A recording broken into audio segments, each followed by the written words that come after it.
বলা হচ্ছে যে ৭২-এর সংবিধান নিয়ে আপনাদের দাগ আছে, এটা আসলে কতটুকু, এটা কিভাবে রিভার্ট করবে? ৭১-এর মুক্তিযুদ্ধের পরে ৭২-এর যে সংবিধান, সেই সংবিধানকে সবসময় ৭১-এর মুক্তিযুদ্ধের এখানে একটা ঢাল হিসেবে ব্যবহার করা হয়েছে। মুক্তিযুদ্ধকে ব্যবহার করে ৭২-এর যে সংবিধান, সেই সংবিধান এমন করে প্রণয়ন করা হয়েছিল যাতে একজন ব্যক্তি তিনি হর্তাকর্তা হয়ে উঠতে পারেন। শেখ মুজিবুর রহমানকে মাথায় রেখেই এই সংবিধানটাকে প্রস্তুত করা হয়েছিল। একজন ব্যক্তির কাছে রাষ্ট্রের সকল ক্ষমতা কুক্ষিগত করে ফেলা হয়েছিল। একটা ফেসিবাদের বীজ, একটা স্বৈরতন্ত্রের বীজ ৭২-এর সংবিধানে শেখ মুজিবকে কেন্দ্র করেই তারা অন্তর্ভুক্ত করেছিল।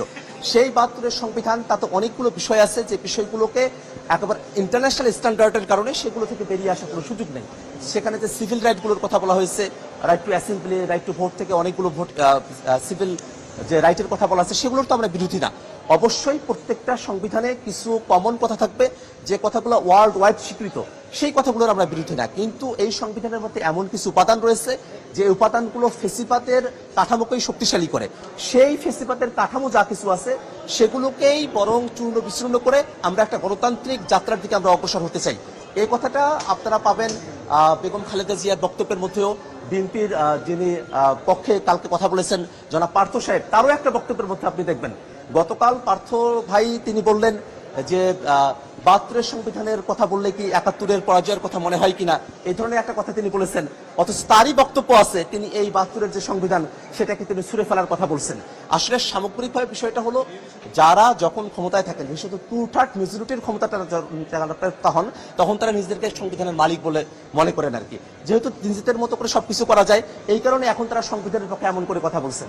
বাস্তবতা হলো, কালকে পার্থ ভাই নিজেও স্বীকার করেছেন যে আমরা একটা কোয়াজাই কনস্টিটিউশনাল পরিস্থিতির মধ্য দিয়ে যাচ্ছি, এবং আমরা কিন্তু তাদের পজিশনটা কিন্তু তাদের জায়গা থেকে কন্ট্রাডিক্টরি। কিন্তু আমরা যে পজিশনটা নিয়েছি, আমরা বারবার বলছি এটাই বাস্তবতা, যে আমরা 5 আগস্টের পরে একটা এক্সট্রা কনস্টিটিউশনাল ফর্মুলার ভিতর দিয়ে আমরা যাচ্ছি, যাতে আমরা সংবিধানের ভিতরেই সবকিছু করছি ব্যাপারটা এমন না, আবার সংবিধানটাকে পুরোপুরি আমরা সেটে ফেলেছি বিষয়টা এমনও না। অর্থাৎ একটা সমন্বয় চলছে। এই সমন্বয়টুকু বিএনপি তারা তাদের মতটুকু, যতটুকু তাদের ফেভারে যায় ততটুকু তারা করছে। কারণটা কি, দেখবেন যে এখানে যারা মন্ত্রীরা আছেন, সংবিধান অনুযায়ী কিন্তু তাদের প্রত্যেকের অফিসে মরহুম শেখ মুজিবুর রহমানের ছবি ঝুলানোর কথা। তারা কিন্তু কেউ মরহুম শেখ মুজিবুর রহমানের ছবি সেখানে ঝুলাচ্ছেন না। অর্থাৎ সেই জায়গাটাতে যেহেতু তাদের দলীয় ফিলোসফির সাথে সেটা সংগতিপূর্ণ নয়, সেখানে তারা সংবিধান মানছেন না। যেহেতু ৭২-এর যে সংবিধানের যে মূলনীতিগুলো আছে, ধর্মনিরপেক্ষতার কথা আছে সেখানে, কিন্তু বিএনপির যে সংবিধানের যে মূলনীতি, সেখানে আল্লাহর উপর পূর্ণ আস্থা এবং বিশ্বাসের কথা আছে। আপনারা সংসদ ভবনের ভিতরে যান, সংবিধান কিন্তু এখনো পর্যন্ত রিরাইট করা হয়নি। অথচ এখনই আমাদের সংসদ ভবনের প্রত্যেকটা দরজায় দরজায় আল্লাহর উপর পূর্ণ আস্থা এবং বিশ্বাসের কথা বলা হয়েছে। এটা কেমনে আসলো? এটা তো জনগণের অভিপ্রায় থেকে আসলো। সংবিধানে এখনো তারা হাত দেন নাই, কিন্তু হাত দেওয়ার আগে তারা পরিবর্তনগুলো আগেই করে ফেলেছেন। পরিবর্তনগুলো তারা আগে করেছেন কারণ অতটুকু তাদের দলীয় নীতির সঙ্গে যায়। যতটুকু দলীয় নীতির সঙ্গে যায় ততটুকু তারা মানবেন, আর যতটুকু তার দলীয় নীতির সঙ্গে যায় না, তাদেরকে আষ্টে পৃষ্ঠে বেঁধে ফেলতে পারে তাদের ক্ষমতা কাঠামোকে। অর্থাৎ সাংবিধানিক প্রতিষ্ঠানগুলোতে যদি একটা নতুন ভোটের মাধ্যমে নিয়োগ হয়, তাহলে বিএনপির বা প্রধানমন্ত্রীর একক কর্তৃত্ব থাকবে না, এই ভয়ে তারা সেটা মানতে চান না। তত্ত্বাবধায়ক সরকারের যে ফর্মুলা, সেই ফর্মুলায় তাদের মতো করে যদি হয়, তাহলে তাদের যে বিচারপতি থাকবেন, সর্বশেষ বিচারপতি, তিনিই পরের তত্ত্বাবধায়ক সরকারের প্রধান হবেন, এই সুবিধাটা তারা নিতে চান। আবার যে উচ্চকক্ষের কথা বলা হয়েছে, সেই উচ্চকক্ষে ভোটের পিয়ার অনুযায়ী তারা আর করতে চান না। এই কারণেই তারা একটা হযবরল অবস্থা তারা তৈরি করেছেন। তারা আসলে একটা অসমন্বয়ের মতো। গতকাল শেষে স্পিকার যেমন করে বলেছেন আর কি, তাতে করে আসলে জিনিসটা আজকে তিনি কন্টিনিউ করবেন কি করবেন না, তাতে একটা অস্পষ্টতা থেকে গেছে। যদি আজকে মাননীয় স্পিকার তিনি যদি গতকালের যে মুলতবি প্রস্তাব, তার উপরে যদি আজকে আরো কিছু কথাবার্তার কালা নেন, সেক্ষেত্রে আমরা আমাদের তরফ থেকে আমাদের যে বক্তব্যগুলো আছে সেগুলো আমরা উপস্থাপন করব।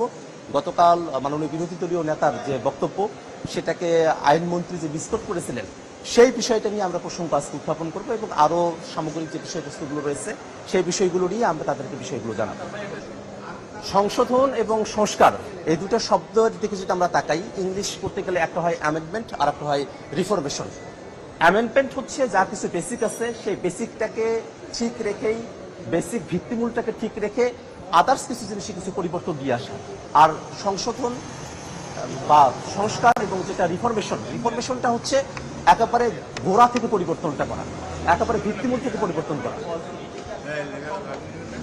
এটা সম্ভবপর করার জন্যই তো সংবিধান সংস্কার পরিষদের ব্যাপারে রাজনৈতিক দলগুলো আমরা একমত হয়েছিলাম। যদি সেটা সম্ভবপর না হয় তাহলে আমরা যে গাঠনিক ক্ষমতাপ্রাপ্ত সংবিধান সংস্কার পরিষদের কথা বলেছিলাম, যে পরিবর্তনগুলো আমরা চেয়েছিলাম, সেই পরিবর্তনগুলো আসলে সাস্টেইন করা সম্ভবপর হবে না।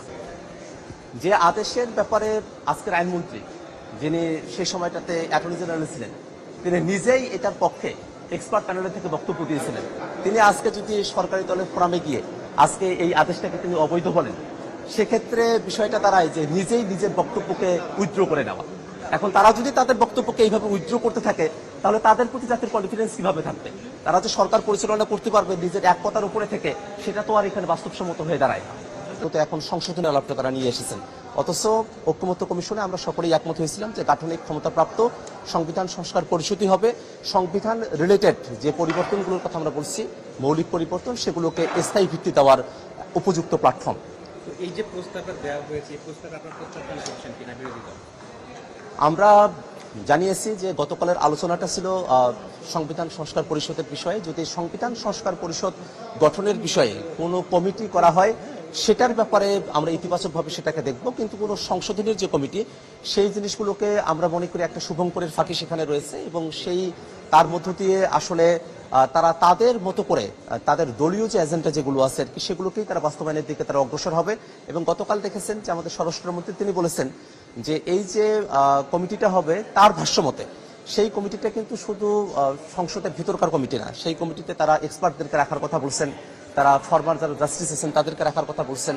এবং এই কারণে কিন্তু আমি গতকাল বলেছিলাম যে তারা যে ধরনের কমিটির কথা বলছেন, আদতে সেই কমিটিগুলোর লিগ্যাল কোনো ভ্যালু নেই। সেই কমিটিগুলো থেকে হয়তো দৈনিক একটা ভাতা সংসদ সদস্যরা পেতে পারেন, এর অতিরিক্ত এটার কোনো লিগ্যাল ভ্যালু আছে বলে আমার কাছে মনে হয় না।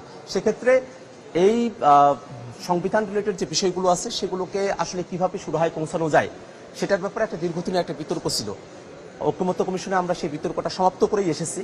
বিএনপি বলতো যে সবকিছু সংসদে এটা সুরাহা করতে হবে, আর আমরা জাতীয় নাগরিক পার্টির পক্ষ থেকে বলতাম যে গণপরিষদের মধ্য দিয়ে সবকিছু সুরাহা হতে হবে।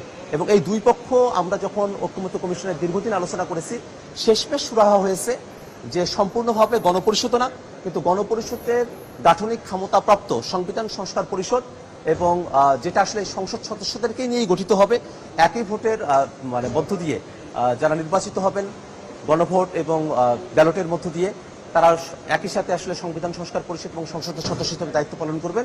এমন ধরনের একটা রাজনৈতিক সমঝোতায় আমরা পৌঁছেছিলাম, যে রাজনৈতিক সমঝোতার মধ্য দিয়ে সংসদ এবং গণপরিষদ এই দুই বিতর্কের বাইরে এসে আমরা সংবিধান সংস্কার পরিষদের কথা বলেছিলাম।